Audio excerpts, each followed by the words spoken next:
Tucker hates my guts. I mean, I think we all know that. Well, that says a lot for you. Yeah, I guess. I don't know how to explain Tucker. I've never met Tucker, never even spoken with him. He just trashes me because I think it's a bad idea if Russia wins a war.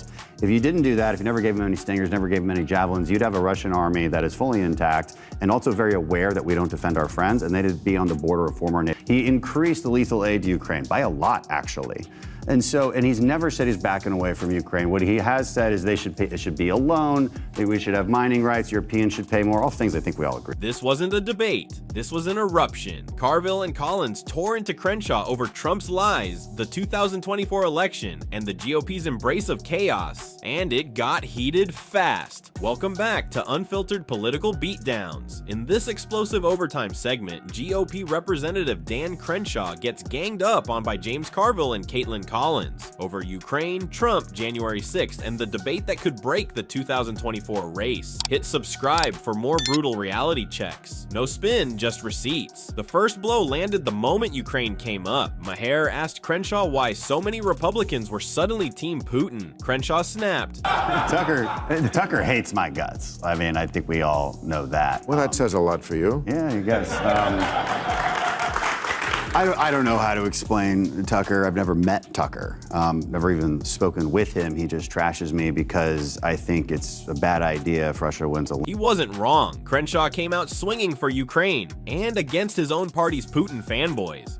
If you didn't do that, if you never gave him any stingers, never gave him any javelins, you'd have a Russian army that is fully intact and also very aware that we don't defend our friends, and they'd be on the border of former NATO. But that's when Kaitlan Collins and Carville started circling. Because if Crenshaw backed Ukraine, how could he still defend Trump? Crenshaw tried to defend Trump's record on Ukraine. He increased the lethal aid to Ukraine by a lot, actually.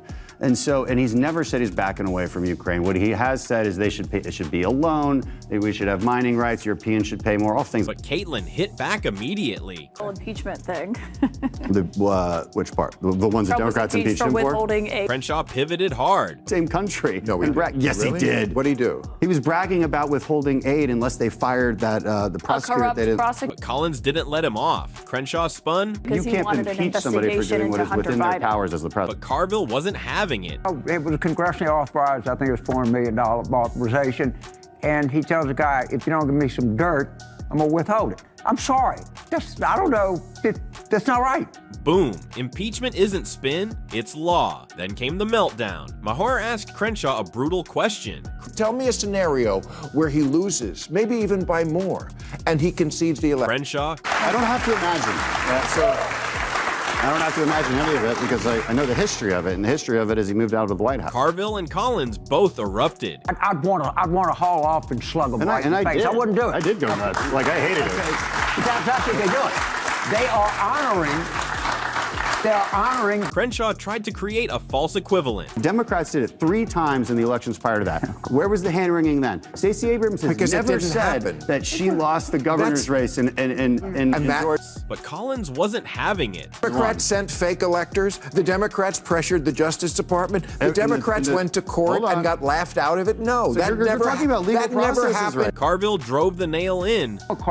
Storming the Capitol and beating the shit out of a police officer, then I'm going to say something. I definitely saw him beating the shit out. They kept coming. He hasn't conceded losing that last election. After hammering Trump's refusal to concede, the panel turned to Trump's debate fears. And what's really driving his hesitation? Kaitlan Collins dropped this. I talked to a lot of sources in his world. I think he has really struggled with it. It's not just a narrative or a talking point from Democrats. He really has struggled with how to combat. She's talking about Kamala Harris. And he does not really want to do it. Crenshaw, despite defending Trump's policies earlier, couldn't deny the growing panic in Trump's camp. Carville didn't hold back. I have to sit in that courtroom, and that judge is going. He knows that's coming.